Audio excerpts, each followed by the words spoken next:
Hello everyone, and welcome to my channel Knit and Portraiture, where I am sitting telling you some art history stories while knitting. And welcome to another video. As you can see, I'm outside because it's a very nice weather, so I decided that today I'm gonna do it like that. And in the previous video I promised you that we will continue on talking about the traditional costume. I will still keep it a little secret what I'm reading about, but I just don't know. I'm not really in the mood to talk about the costume today, and I just overall wanted to talk about an artist. So today we're going to be talking about Edouard Vuillard, a French artist of the end of 19th century, beginning first half of 20th century. He's like one of my favorite artists, and I have, he really reminds me at some way of Wilhelm Hammershøi, who is my favorite artist. Stylistically, maybe you will not see that, but just overall, their, personalities, their feelings that they were given, their paintings, they really remind me of one another. So plus I kind of started I opened again for myself oil pastels, so I'm doing some sketches from time to time. Maybe I will my plan was actually to come here and to make some sketches with oil painting with oil pastel while I'm talking about him, but I don't know, we'll see. Maybe I will just sit and talk and just watch the river and everything. What should I add here? I will leave down below a few of the books. Very nice one, but if you want to get some additional info about him, because I will not stop on certain topics, like for example his theatrical work, because it's a very big topic, and I don't see, to be honest, any sense in that. Some decorative also part of his art. I also will not stop at that. So plus I will leave down there will be some of just albums with his works. You can just scroll and just watch his works, his sketches, how he was working and everything. But overall, without further ado, let's dive into our topic today. Jean-Edouard Vuillard, he was born on November 11th of 1868 in some small village on the east of France. It's not super important. However, so he was this village was somewhere in the Jura mountains, and a lot of Vuillard friends were saying that he's so calm and shy and very preserved, because men in Jura mountains are like that. So maybe it kind of played the role in his personality. But he was born in a family of not super rich family. His father was at the point that he was born a retired soldier. He had some kind of wound or something like that, so he was obligated to retire. And Vuillard was not the only child in the family. There were few sisters, and there were an older brother. I think he was 6 years senior than Vuillard, and it was believed that from the very early age that Vuillard will continue in this military trope, as well as his the older brother. I believe his name was Alexander, something like that. Because the older brother was also he was I will be the military as my dad. So the boys thought that it would be like that. However, when Vuillard was 10, the family decided to move to Paris. It is said that here he started to be even more interested in art, because prior to that, also, as far as I understand, he was kind of painting stuff and just with pencil or something like that, but he was not thinking about this as a professional career. But here, bit by bit, he started to be interested in that. Plus, in one of the first schools that Vuillard was going, he met a Father Maurice, he was like a Catholic priest, and Father Maurice, he instilled religious devotion into Vuillard, and it is said that Vuillard stayed a pretty religious person till the end of his life. However, he had this religious crisis when he was 15, 16. It's not clear. His dad died when he was this age, and so it's said that Vuillard for a brief moment had a little crisis, but he overcome this and was devoted to Catholicism till the end of his day. But it was not a fanatic devotion or something like that. It was just said that he was just a religious believer. He was a believer. I think it's more correct to say it like that. The father died.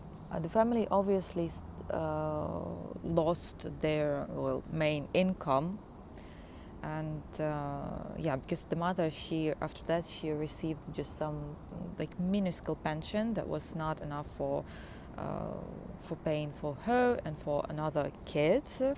So she decides to open her own atelier. She decided to sew clothes. And she started to teach her younger daughter Marie how to sew, also for her to help with the orders in a workshop. They opened this workshop in their apartment. So the apartment suddenly became very noisy, full of these elegant customers, elegant women. Just overall, Vuillard was, since very early age, he was mostly surrounded by women, and it was mostly women who actually, who raised him.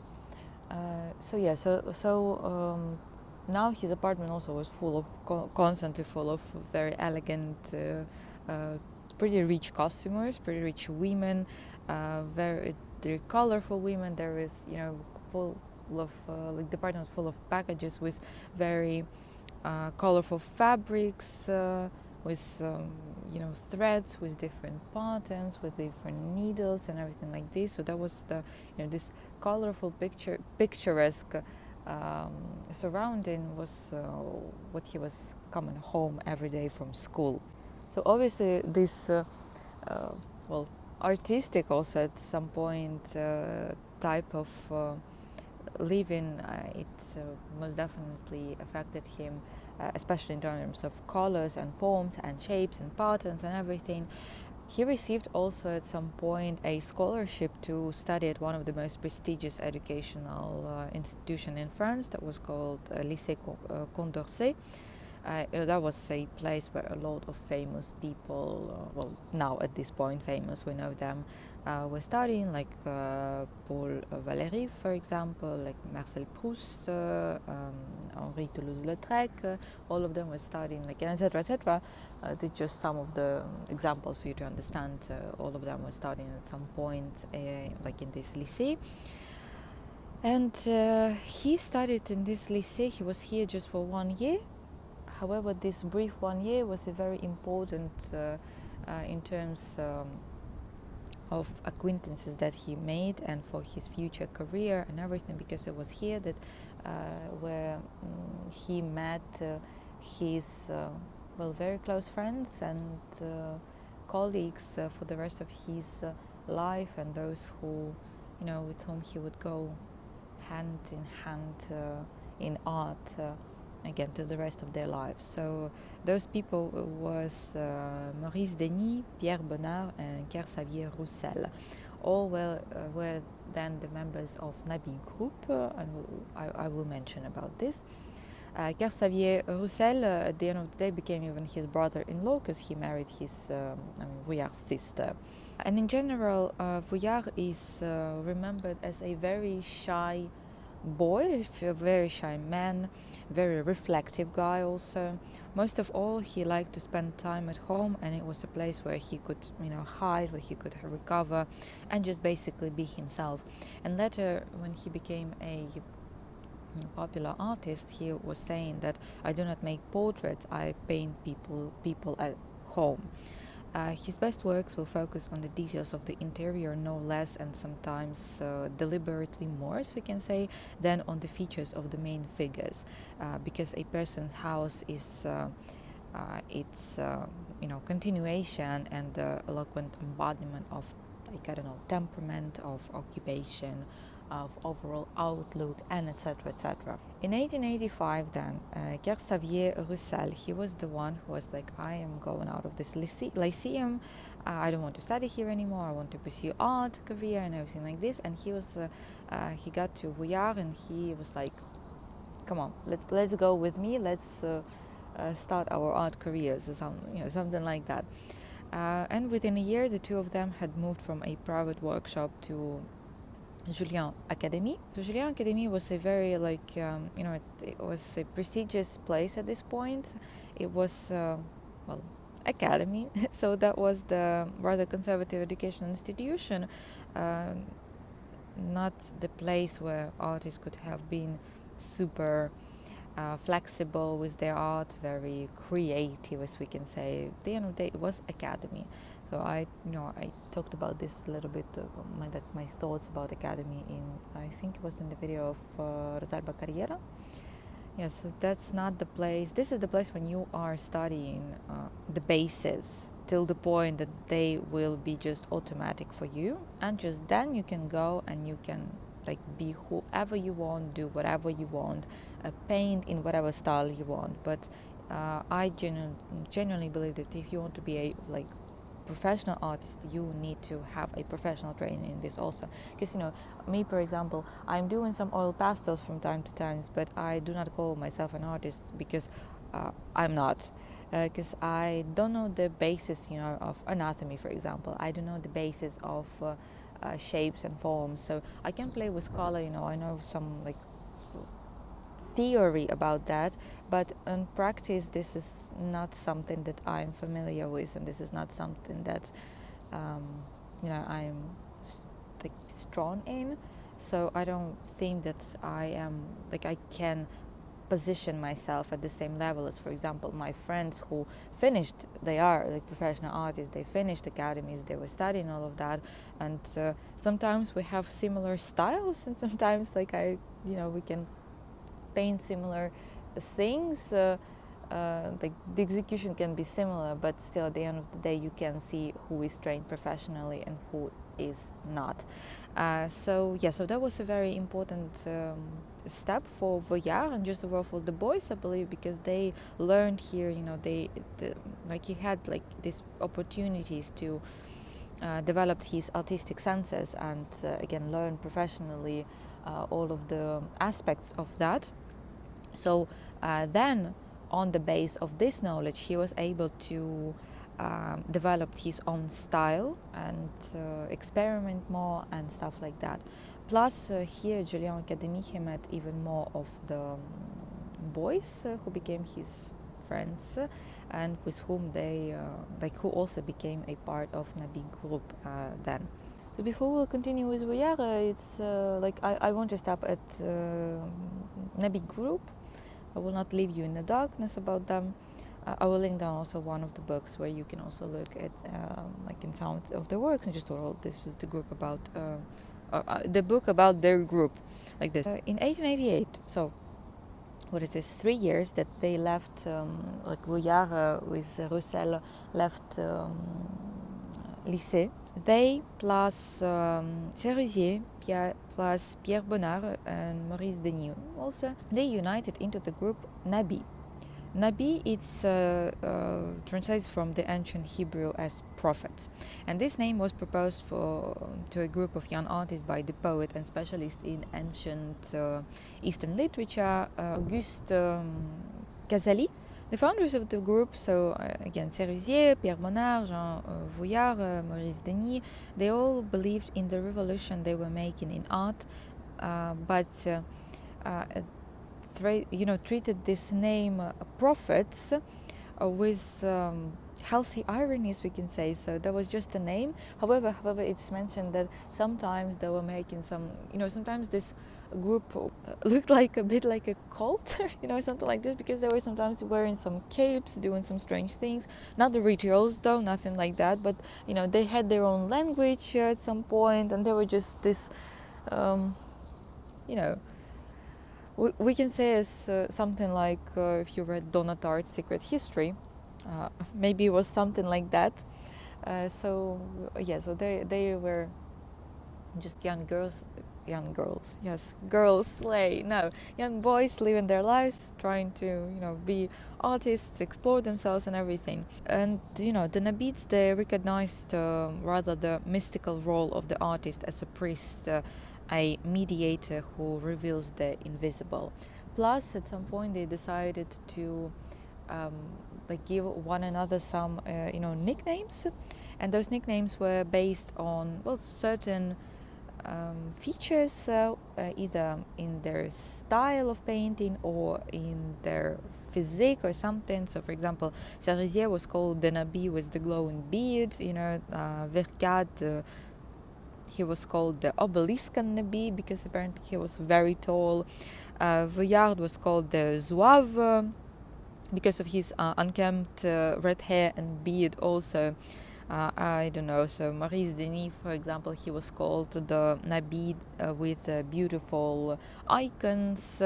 Bonnard, he was called the Japanizing Nabi, and stuff like that. So the sense was like that. Julien's private art academy, where all of the boys met, was at the end of the 19th century the most serious competitor of the Parisian Academy of Fine Arts. But this competition was not ideological because all the same academicians who selected paintings for the Salon, they were also teaching in Julian Academy. By the time that we are talking about now, so all of the 8 Impressionist exhibitions have already been held in Paris. Gauguin will soon go to Polynesia. Van Gogh at this point painted almost all of his sunflowers in Arles. But at Julian Academy, they were still doing those, they were still painting cupids, some mythological, some historical scenes, and etc., etc. So, as I said, academy is an academy. no matter what time it is academy. So the future Nabis are all about 20 at this point, and they honestly follow the academy program, and at this point know nothing about the Impressionists until one meeting, until one day Paul Cerisier met Paul Gauguin. So this happened in 1888. Gauguin and Cerisier were painting together in the town of Pont-Aven in Bretagne, talking about art, applying pure colors directly from tubes without mixing on the palette, and just they're all having fun, having good times, smoking cigars, drinking, just everything as we imagine, as we know at this point about this period of time and artists in this period of time. And here Gauguin gives his young colleague some valuable lesson. So I will quote this. "How do you see these trees? They're yellow. So use yellow, but the shadows are bluer, so paint them with pure ultramarine. And those red leaves, apply cinnabar. Cinnabar, it's a beautiful shade of red." So during one of these talks or one of their painting sessions, something like that, Cerisier painted on a cardboard lid from a box of cigars. Painted like a little sketch, following these recommendations that Gauguin gave him, and upon arrival in Paris he called this little sketch a talisman and showed it to his friends from the Julian Academy, visually also explaining all of the foundations of Gauguin's synthetism and subjective view of nature. Maurice Denis recalled that both he and his friends at that moment felt quote, "free from the yoke into which copying drove their artistic instincts," end of the quote. A young group at this point, they started to meet up in workshops pretty frequently, most often at Ranson's workshop, and in addition to discussing Gauguin's lessons, they began to add to their conversations philosophical topics. They were reading poetry, some ancient Semitic literature. They were interested in neo-Catholic mysticism, whatever it is, to be honest. I'm not sure that I'm familiar with that. The first small exhibition of the Nabi group were held in the workshop of Paul Ranson, where in addition to artists, poets, owners of magazines and theater gathered, but at the same time each artist's personal style was developing freely, and belonging to a group did not make them hostage to general concept of the group. I think this is a very positive stuff for them, was because even though this group ceased to exist in 1905, they still that was positive, I believe, in the sense that they got attention to themselves faster in the group if they were starting their career just as separate artists. And by gaining this attention to themselves, they gained a lot of different costumers who were ordering paintings, some murals, also decorative stuff. They were also actively being taking parts in exhibitions and etc. They were gaining also the patrons within some magazines. So their their main patron of the main patron of Nabis Group were the Natanson brothers, publishers of the avant-garde magazine La Revue Blanche, and that was a very quite prestigious magazine in which Marcel Proust, Paul Verlaine, Claude Debussy, Guillaume Apollinaire, all of them were writing stuff for this magazine, and etc. This magazine also published some lithographs of Nabis paintings, Nabis works, and Vuillard was one of those who was making those lithographs. Maurice Denis wrote several articles in the magazine that outlined the theoretical foundations of the Nabis Group. And again, pretty quickly because of that, they began to develop their own style. They were, kind of, we can say, financially okay also. And this is one of the things why I think it's positive, because, when you're financially stable, you are able to develop yourself as an artist and develop your style. You have time to do that. So that was, at the end of the day, there was a different thing. But in 1905, when they parted their ways, all of them found themselves, as we can say. All of them were getting into their own styles, into their own feelings, But let's continue about Vuillard. So, young artists united in the Nabis Group. This period, the last decade of the 19th century, was very significant for Vuillard, and art critics actually generally they agree on the fact that 1890s, that was this decade from 1890 to 1900 was the peak of Vuillard's creativity. After all, he writes small picturesque works in which he experiments with flat spots of saturated color, with some decorative patterns in interiors, with distorted, flattened perspective, with tempera and cardboard. He became also a co-founder of the new symbolist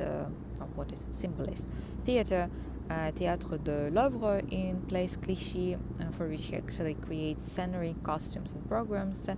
I will again not start on this part because it's a very big part of his art. He was also till the end of his days, so he started to work in theater, and he was his whole career he was working for the theater in different theaters.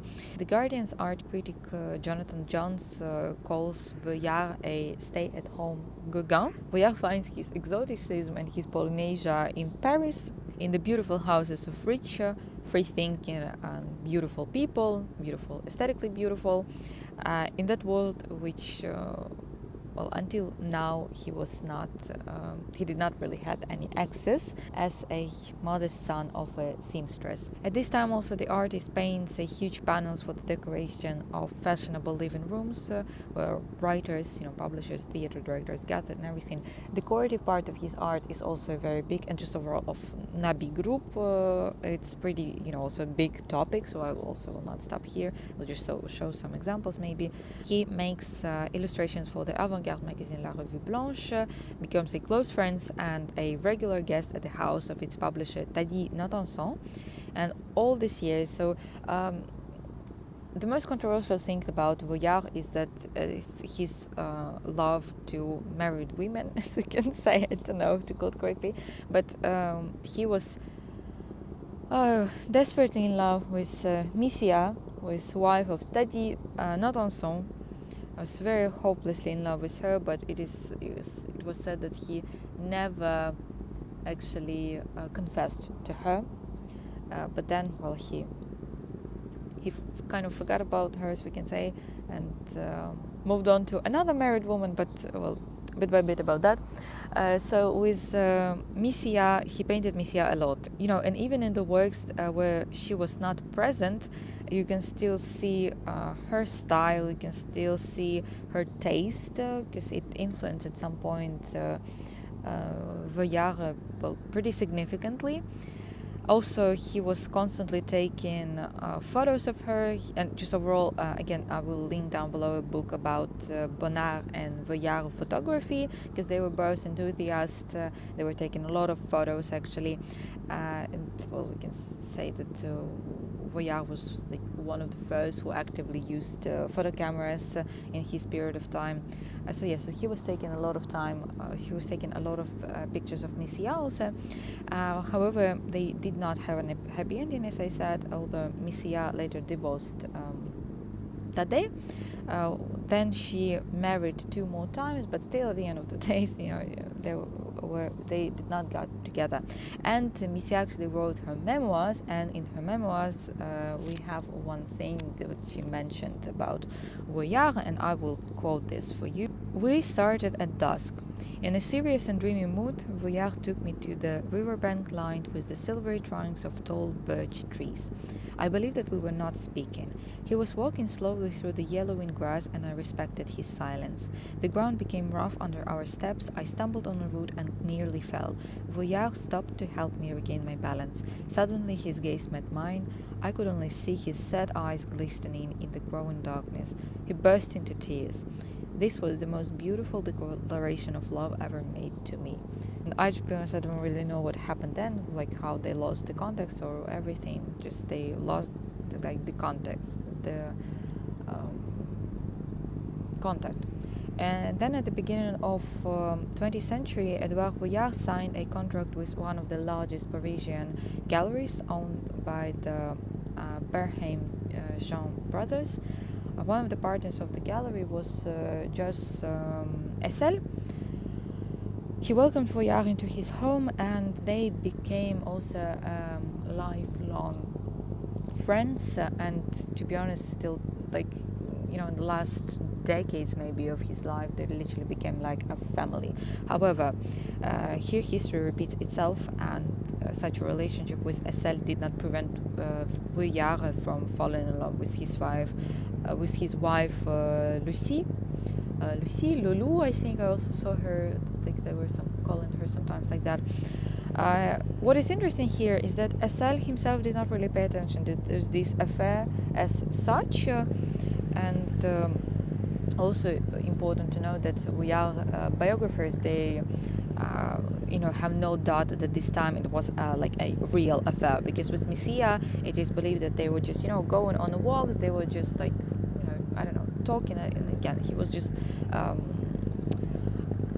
admiring Misia, but there was nothing romantical there. But here it is believed that they had an affair, and for the next actually 40 years or something, did the rest of the life of Vuillard.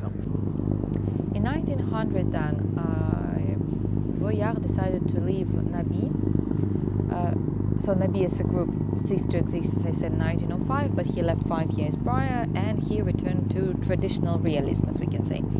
And Vuillard returns a competent perspective to his works, takes something from the Impressionists, meticulously, one can say even maniacally accurately provides the painting with small details, and for this he changes the technique also of working and starts using glue distemper. This is a technique that requires very good skills and also leaves the colors vivid for longer period of time. In addition, Vuillard was very fond of photography, as I already said, and almost one of the first who actively started taking pictures. Often he used, he was taking pictures and then was using those pictures as sketches, something like that, for his future paintings. However, interestingly also, well, not interestingly, it was a common, I think, thought back then in time, that Vuillard did not look at photography as as art, because he was saying that that is a mechanical work, taking photos, and art requires manual work. For now, for us modern people now, it's a very maybe strange point of view, because for us now, this type of, like, the photography back then, that was very manual work. You need to do a lot of stuff for the photos to come out, because now we're just pressing the button. We do not sit for minutes and wait for all of that, so it's way easier now to do all of that. However, well, back in time, obviously for his time, it was something that not so hard, or I don't know. He often also accompanied Lucie Essel on her travels, and they were traveling quite a bit through Europe. And after such trips, it's remembered that he was returning with a stack of sketches, sketchbooks, and also photographs. He was taking photos of Lucie also, and what he was seeing. And when he was coming back, his main point was that he was painting his impressions, first impressions that he had in these travels, or when he was seeing those sceneries, whatever, to paint them from his memory. Then we are creeping to First World War, and during the First World War, Vuillard served for a short time as a railway station attendant, then for a month as a military artist, and he painted a series of pastels for the army.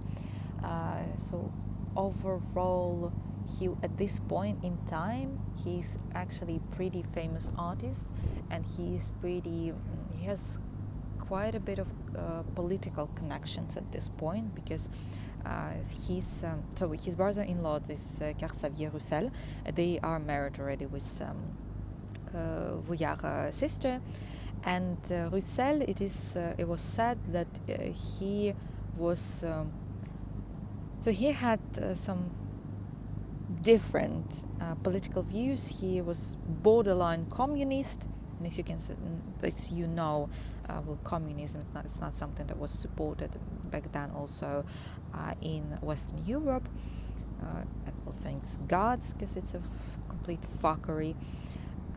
And so he used Vuillard used some of his connections to evacuate his brother-in-law, Roussel, with his sister and his nephews somewhere outside of the country. I think that he evacuated them to Switzerland, that would be logical. Where he said to stay love there for Roussel, to not express his feelings about stuff, and just to survive basically, because Vuillard himself, it is mentioned that he had some he had quite indifferent political views. So he supported some of communist ideas, but he did not support communism at full. He also supported some other stuff, and so again he was not so. Plus, Roussel was super this pacifistic person. Again, I already mentioned how a lot of videos how my points of view on pacifism and everything, and cosmopolitanism, all of this shit. And this is exactly those points of view that are ruining our world, because this is being in my mind, this is equals to being apolitical, and being apolitical is one of the worst things that you can be in this world. But let's move on. In 1917, he returned to Paris, Vuillard, and received an order for a mural for the fashionable Café Le Grand Denis. In addition, during the next few years, he paints works for decorating the house of costumes. So he continued with this decoration, decorative stuff.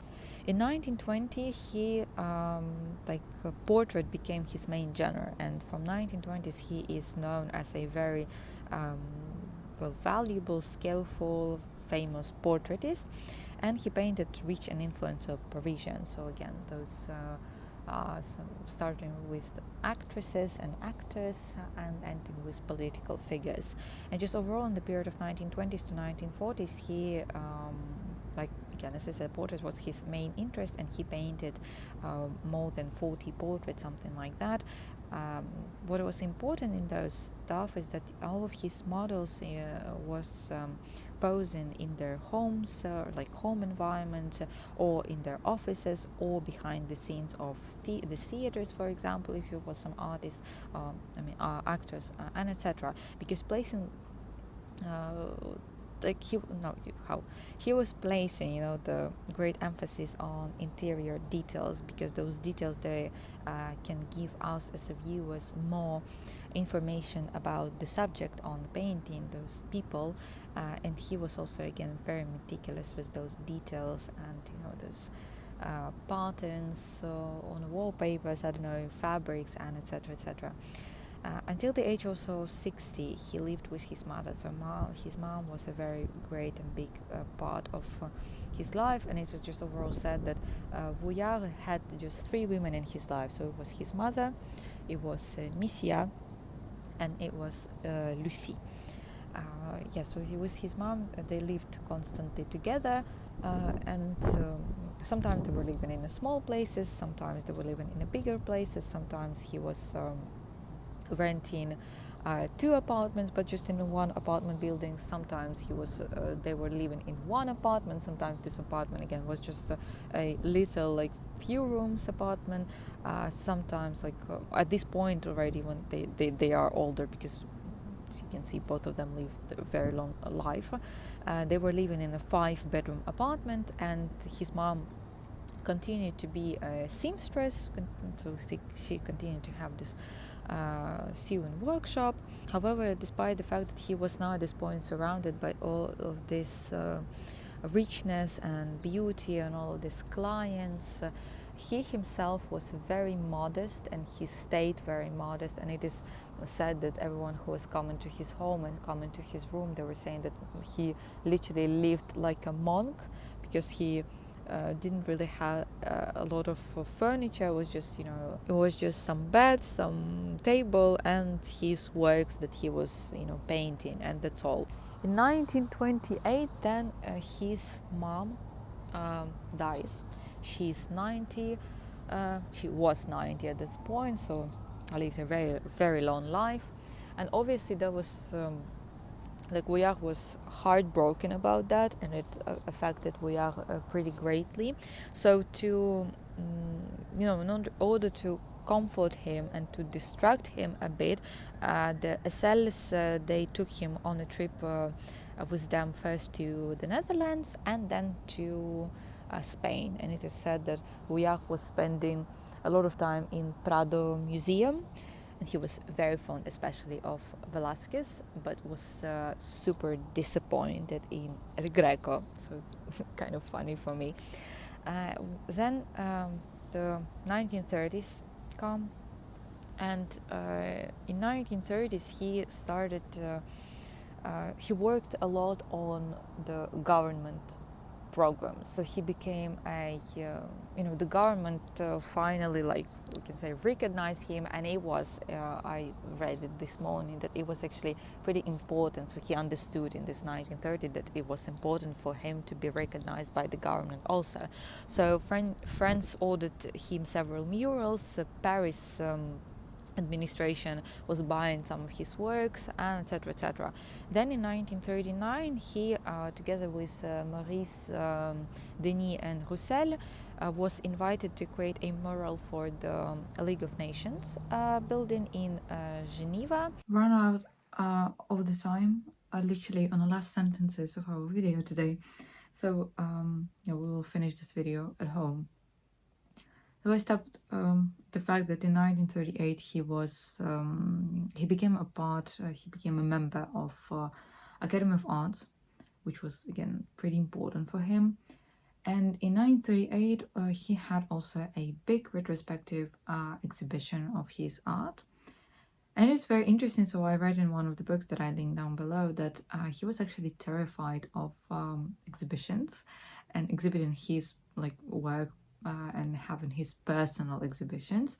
So because of that, from the period of time from 1891 till 1838, he had just like around 10 personal exhibitions, because well, he was exhibiting his works but just with like in a big group or with someone else. But his personal stuff was, he was terrified, and he was like he was telling that the exhibitions are bringing a lot of misunderstandings. And well, and I understand him very well.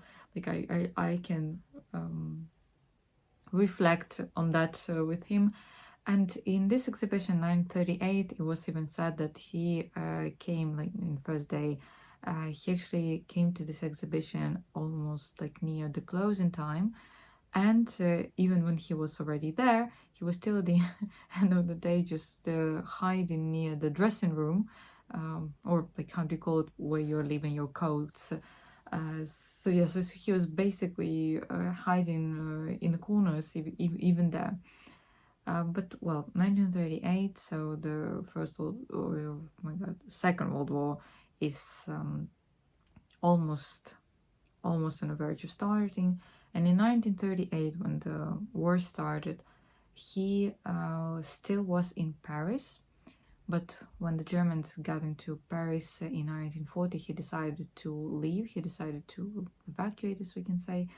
And he got to the chateau of Pastels, and just within literally a week, on June 21st, 1940, he died. I believe he died of heart attack, and it was said that prior to that he actually had, well, I mean, he's quite old at this point, prior to that he had few cardiac arrests, but well, this was the thing that the Second World War, like the beginning of it, and just so the whole situation was very, it mentions that it was very hard for him. And yeah, and so he literally died on the hands of Pastels with Lucie and everything. And as I already mentioned, Pastels till the end of his life, they were literally like his only family, even though he had his sister and nephews and stuff like that, but they were still this close after 40 years of knowing one another. So yeah, so this is the brief story of Edouard Vuillard. One thing that is also important to mention is that he had a diary, and we have it now. One thing though, I am not sure whether it's published or not, because to be honest, I haven't saw it. I don't know whether it translated or not, but I just saw the mentions that Institut de France in Paris now, they have 48 volumes of his diary, and it's a very important and pretty valuable info, because he, apart of the fact that he is writing about his life, he was also mentioning there the Nabis group and everything. So this is valuable also because of that. But well, this is it. He, as I already mentioned at the beginning, is one of my favorite artists, and he is the, this type of artist that when you're looking at his works, even though they are very colorful, there's a lot of going on there at one point, but all of this is so balanced and so well executed that when you like looking at them, you're not feeling overwhelmed like at some of the works of other artists who are working in a similar style. And this is very important for me, when I'm watching, it's like I'm looking at those artworks, it's super important for me to feel myself light at the end of the day. Yeah, so I hope it was interesting for you. I hope you will fall in love with Vuillard the same way as I love him, and I hope that you found out something new for yourself. This is usually the most important thing for me, and hope, well, that you stay safe, stay healthy, and I will see you in the next videos. Bye bye.